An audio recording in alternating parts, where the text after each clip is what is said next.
Let's dive into Duke's training so we can stay consistent at home. Whenever he's doing behaviors that we want to keep seeing, whether that's him being calm or he's following our commands, we want to reinforce and reward those behaviors with either praise, petting, or treats. And then whenever he's doing things that we don't want to see, whether that's jumping up on us or he's not following our commands, we're going to follow through with the training equipment so we can decrease those unwanted behaviors. So let's go over Duke's training equipment. This is his prong collar. He's going to wear it whenever he is on a leash. I know we went over this in private lessons, but I'm going to go over it again, how we take this on and off. We're going to secure one of the links and push through like so. To put it back together, we're going to pinch this prong and put it through the holes of the other prong. How we use this, say he is in the heel command. Heel is going to be that nice loose leash walking on the left side. Say he starts to pull ahead, we're going to say no, marking the incorrect behavior. Follow through with a pop of the leash, and then we remind him heel. So no, pop, heel. And then, of course, when he's back where we want him, verbal praise, petting, and treats to reinforce where we want him in the heel. Now with the remote collar, how we turn this on and off. Red dot on both the remote and collar. Touch these together. That green light flashing means the collar is on, charged, and ready to go. On and off button on the back of the remote. We're going to push and hold until the screen lights up. You're going to see level 25 appear on the screen. This is Duke's working level. And then we're going to focus on the black S button today. S just stands for stimulation, so it's kind of like an electric muscle stimulator. So say he's in the heel again and he's starting to pull ahead. We're going to say no to mark the incorrect behavior. Follow through with the black S button, heel, no, button, heel. Then depending on the situation that we have with Duke, we may use one of these, we may use both of these. It just depends on the situation that we are in with Duke. With the remote collar, it's going to be the first thing that we put on in the morning, and then it's going to be the last thing that we take off at night, so that way we always have a form of communication with Duke throughout the day. If you do crate him throughout the day while you're at work, absolutely you can take it off him. Just whenever you're getting back out of the crate, I would suggest putting it right back on him so you still have that form of communication with him when he's outside of the crate. Now with the prong collar, he's going to wear this whenever he's on a leash, but in the beginning, I would suggest having the leash and prong on in the house to introduce new boundaries and commands. Then he can slowly fade away from needing the leash and prong on in the house. So now that we've gone over his equipment, let's go over his commands. So we've already kind of gone over that heel. Whenever you take him out on walks, I would suggest 80 to 90% of it should be in the heel command. The other 10 to 20%, we can give him the release word free. Free is that meaning of he doesn't have to be in any command. He can kind of go do his own thing. That's going to be his time to go do the bathroom where we follow him rather than him following us. Now we have sit. Sit means stay as implied until he's given the release word free. So this is really good for those door manners so he can't just bolt through doors. So when we approach a door, whether it's inside or outside, we're going to have Duke sit. Sit means stay, so if we open the door and he gets up, we're going to follow through the training equipment, get him back into the sit, and then we're going to do it again so we can set the same boundaries here at the home so that we have here at the facility for him. So that way he understands that even though he's not here at the facility, these still translate into his home life as well. So say he sits and stays as we're opening the door, great. Now we can either free him through the door on his own or we can heel through the door with him. Just depends on the situation that we are in. Now we have down. Down means stay is implied until he's given the release word free. With all of his stay commands, whether this is place, down, or sit, we're never going to release him from a distance. So we're never going to put him in a stay command, walk 10 feet away, and then call him to us because he will get rewarded for coming to us rather than staying in that stay part of the command. So when we're practicing down, what we're going to do is we're going to go back to Duke after we do a little distraction, and we're going to release him from where he is. And we're going to reward as low to the ground as possible. So when we're practicing the down, he knows where that positive zone is. Say for some reason Duke does get up from the down whenever we are practicing it and he comes over to us, what we're going to do is follow through with the training equipment, guide him back to wherever we had him in the down, put him back into the down, do whatever distraction made him get up, and then we'll go back to and reward him. So that way he knows he has to stay even though big distractions are happening. Now we have place. Place means this is a stay command on an elevated bed. So whenever we're practicing this one, still not going to release him from a distance so he doesn't get rewarded for coming to us. But I would also suggest having the leash and prong on when you first practice this and with bigger distractions so we have a way to guide him back to the bed. So when we practice this one, we're always going to go back to Duke and release him from where he's at. And we're going to reward on the bed so he knows where that positive zone is. Just like with down though, if he does get up and come to us, what we're going to do is we'll just get the leash, grab him and go back to the bed, do whatever distraction made him get up, and then we're going to go over to him and reward him for staying with the bigger distractions. So now we have come when called. When practicing this one, I would suggest that 30 to 50 foot leash just in case Duke does get extra distracted. We can reel him back into us if we need to. When practicing this one, tell him free, let him go get distracted and doing his own thing. Once he's nice and distracted, we can call him to us. We can say come in a nice loud firm tone, praising him just a little bit to get into our space, backing up just a little bit, and then have him sit, and then we give him the reward. With Duke, we don't want to overly praise him because then he will get really excited and he gets into another state of mind where he's in the adrenaline and he's just really excited. So with him, nice calm praise so that way we don't get him extra elevated and we can finish and complete our commands. But say Duke does get extra distracted out there and he doesn't respond to us whenever we call him to us the first time. So what we're going to say is no to mark the incorrect behavior of not coming into our space when we called him to us. We're going to say come again. And then we're going to go back into the praising, and whenever he gets into our space, we are still going to reward him, because just because he made a mistake out there doesn't mean we're going to not be the positive zone, because we are always the positive zone with this command. Also, we're going to reward every single time with this command, so he knows that we are always going to have a positive for him waiting whenever he gets into our space, and this is going to make him want to come into our space more. Now we have leave it. Leave it just means don't grab that. So whenever you're practicing this one, I would suggest having dog safe foods just in case he does pick it up so it's not too big of a deal, and the leash and prong on just in case we have to guide him into a different scenario. So whenever you toss something on the ground, say leave it. If he does, great, we can reward him for leaving it, but if not, he goes to it, follow through with the training equipment, tell him leave it, and then if he does, we can absolutely still reward him. But then you have two options. You can either free him in the video like I do and let him eat it off the ground, or you can never get him that option so he never thinks it's okay to eat stuff off the ground. That's completely up to you and what you want for Duke. But that is all of Duke's commands. So with Duke, lots of reinforcement and rewards for doing the commands and doing things that we want to keep seeing. And then whenever he's doing things that we don't want to see, we can absolutely follow through with the training equipment to decrease those unwanted behaviors. But that is everything. We're going to have fun, stay consistent, and now we're going to watch Duke do his commands.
Free!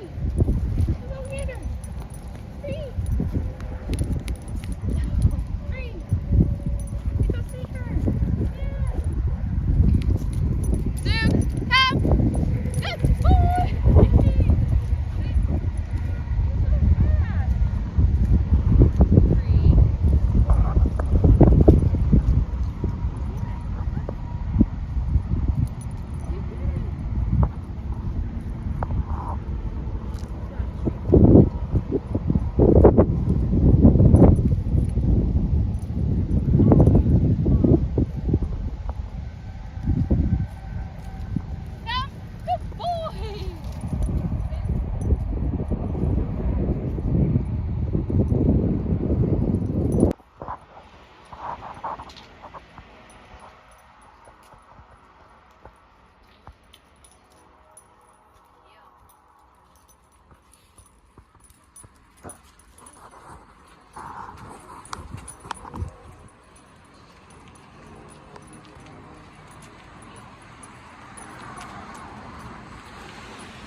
Down. Good boy. Good. Down. Down.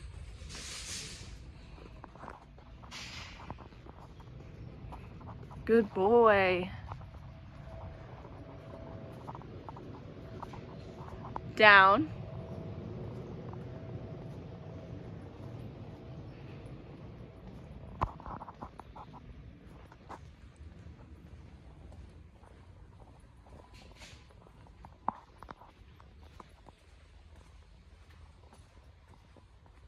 Good. Down, Duke.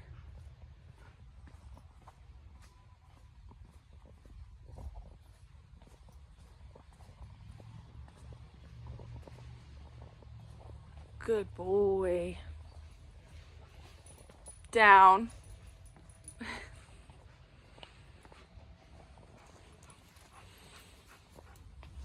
Good boy. Down. Free. Good boy, Duke.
Let's dive into the other feature of the remote. We've already gone over how to turn it on and how to use the black S button. Now let's go over how to turn it off.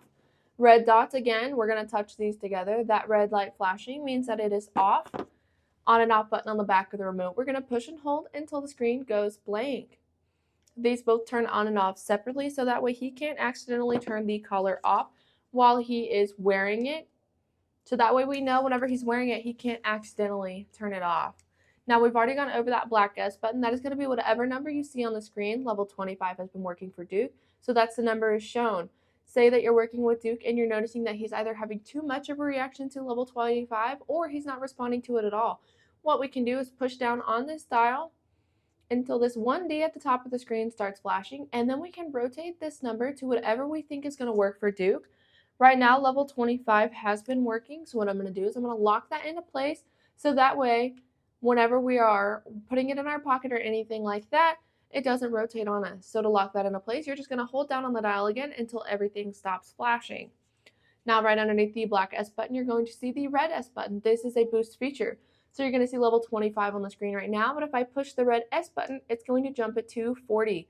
This is a boost feature to communicate with Duke whenever he's doing something dangerous like chasing a car. So say he gets away from us and he's chasing a car. Well, level 25 only reaches about here. Whenever he's chasing a car, he is up here because he's in that excited, extreme adrenaline state of mind. So we need a way to communicate with him very quickly to let him know not to chase cars. So the red S button is for emergency cases when he's doing something dangerous and cause him harm and he's not responding to that black S button.